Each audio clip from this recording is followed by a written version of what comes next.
name is Steve Brandt. I am the president of Astrium Incorporated. It's a small UAV development company. Flight testing UAVs is becoming more and more difficult just because there's so many different regulations, and we're searching out a place to fly a pretty unique, actually a couple different unique UAVs. Heard about Pendleton. I can't remember how exactly I heard, but we gave him a call up here and talked to Daryl, and he was like, yeah, this is what we do. Tell us what you need, and we got a great place to come and flight test. So we've been testing about 4 years, 2 different projects. We've built 2 tailless airplanes that have some advanced flight control development that's happening on them. So they're definitely research airplanes. They're not airplanes that are being mass produced or for a specific mission task.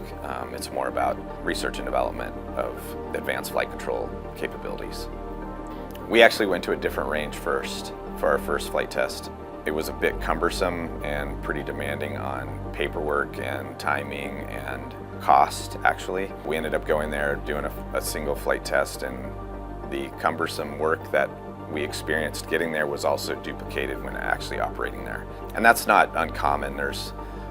We've had to go to military ranges at times, and military ranges are very complicated, and you have a whole lot of DoD, Department of Defense rules that you have to comply with, which is kind of an inhibitor to a small company actually being able to develop a capability. When we called Daryl, he said, yeah, I've got Steve and Eric are here to help you, and we had to provide pretty simple documentation on the airplane. 2 different airplanes that we've flown here, so relatively straightforward information to them. Provide insurance and the things that we all need to do when we do this kind of work.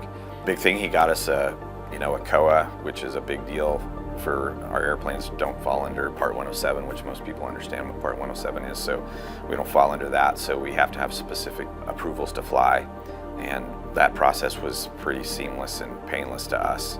It turned around quickly, and then when we got here, Eric and Steve were basically like, here's your plot of the hangar, there's the tools back there, there's trucks for you, we're going to tour you to the range, make sure you understand everything. It seems like they bend over backwards every time you ask them a question about, hey, I need this piece of equipment, or can we do this? They helped us organize our initial flight test on just where we can safely fly. These airplanes are experimental, so they're not as predictable as some of the airplanes I think that they were accustomed to flying here. So even in that, they were willing to take maybe a larger risk with airplanes that are not quite as proven as some of the ones that they operate out here. Getting a COA is a legality, right, that you have to comply with, and doing it on your own is you're dealing with the FAA and typical online documentation that you have to fill out, and if it's not right, then where you're going to fly it, that's the bigger thing on getting a COA. You can't just go ask for a COA and then just go fly wherever you want, right? You have to have some safe airspace that they have evaluated, and coming here where there's this blanket COA that has already been approved by the FAA, and you just have to fall underneath of it with an approval for your airplane is just a hugely streamlined process, which takes so much pain out of it for us, for a small company like us to have the manpower and the time to do it. Yeah, the B-17 hangar is great. That's the only place we've worked. We haven't used any of the other spaces, but it's an open workspace. You're not cramped. We had to repair a couple airplanes here on site, and they provided as much material and help and aid that they could.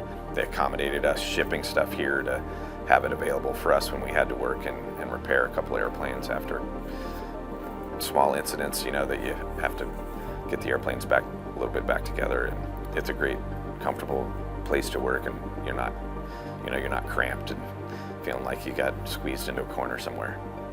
We use the runway always for our aircraft. It's a fixed wing, relatively high speed airplane, so we have to take off from the runway. But we have used the test pad, the pads that are right there by the runway that all have power, and they've accommodated us with trailers. They just did it again today, actually, to help us store stuff out there so it's easier to do daily operations instead of having to haul stuff back and forth.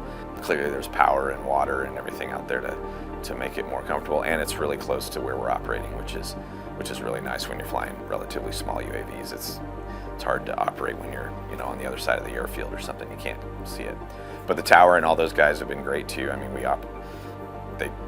give us blanket, like, here, you can have the runway for the next half hour or next 45 minutes, and unless there's an emergency that comes in, they pretty much let us operate autonomously on the runway. You know, we just need to tell them that we're going to take off and tell them that we're going to land and just get clearance from them. So they're all very super accommodating and allows us to, you know, stay close to our work and be able to taxi the airplane back and work on it right there and then get back out to work after that. The thing that is, I think, unique about here is that there's very little traffic.